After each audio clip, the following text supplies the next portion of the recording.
it's Micah. Welcome to our 1980s #1 reaction series. I'll be posting these each Wednesday, and we're going through each of the #1 songs of the 1980s on the Billboard Hot 100. We're up to June of 1981 and Stars on 45. That's the name of the song, and it's the name of the artist. I've done a little bit of research on this. I'm not familiar with this record, and I call it a record because I think it's not so much a song as it is a mashup, from what I understand. It's almost like now that's what I call music, all squished down into one odd little package that was released as a single. That's my general understanding of what this was all about. I don't think I've heard this all the way through before. In a way, it seems like it almost anticipates these frenetic dance hip hop records, which go back and forth and sample several other records in the course of their runtime. But yeah, I've listened to the opening of this. It sounds very disco. But again, I get confused on my chronology here. It's like, well, wasn't disco dead in the U.S. by mid-1981? So what's allowing these disco-type songs to sneak back in? I have lots of questions. So the main way to answer those would be, first of all, to listen to the record. So this is Stars on 45 with Stars on 45. Let's do it! You gotta beat the clock, you gotta beat the clock.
Say the words you love to hear.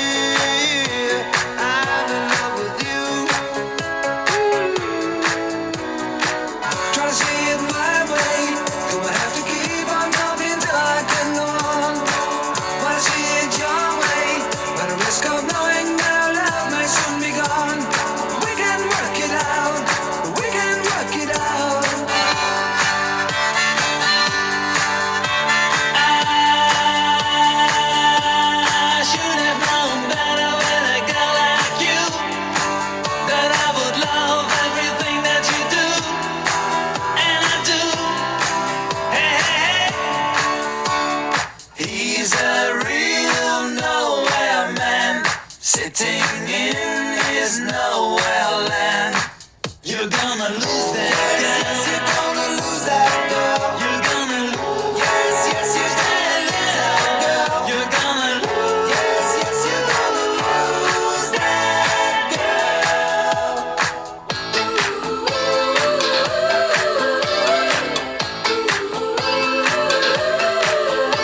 The stars on 45 keep on turning in your mind.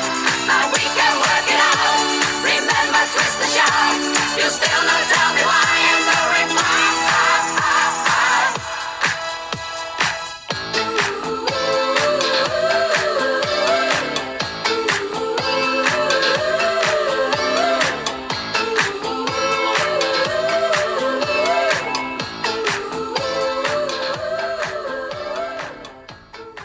Okay, so I was not too far off at all about what this song was.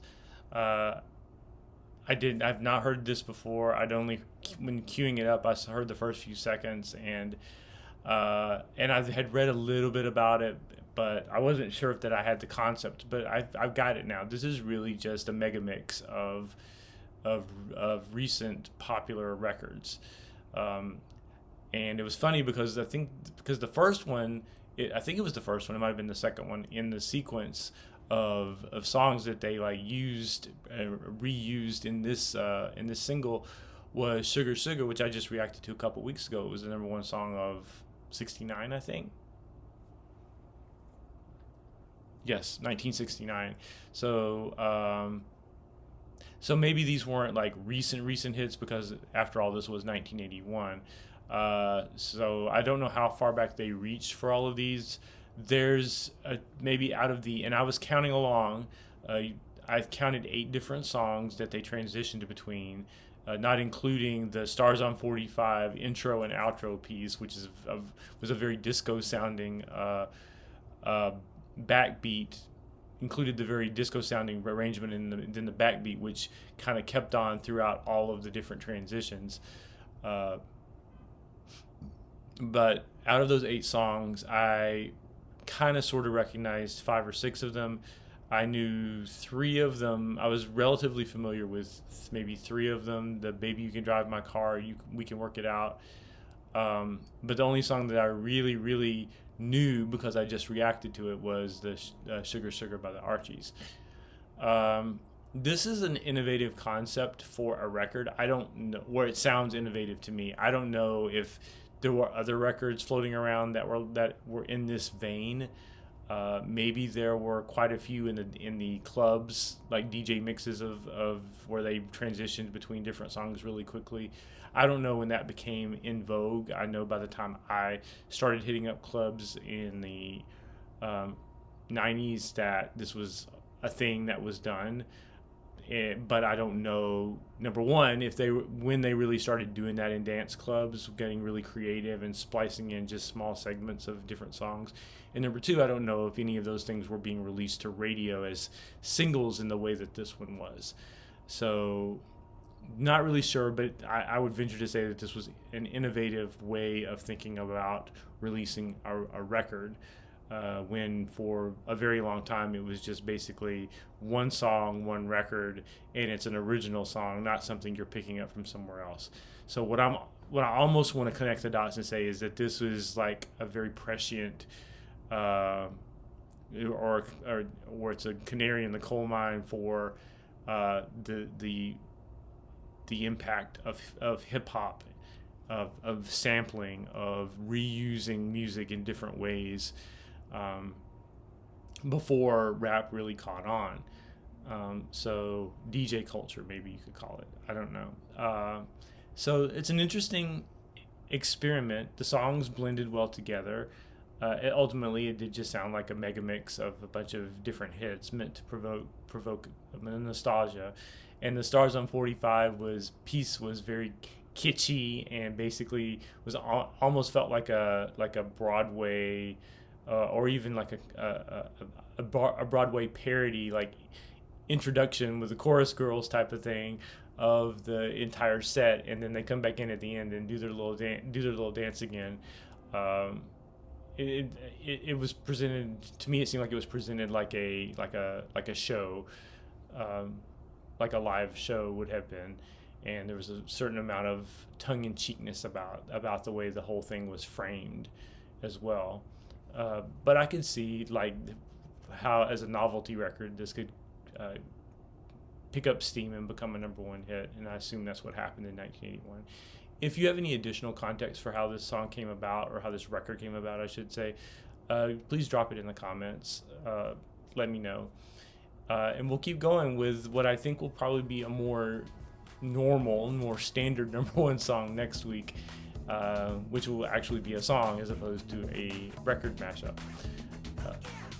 Until then, please like this video if you did indeed like it. Please subscribe to the channel if you feel so inclined, and please make music better.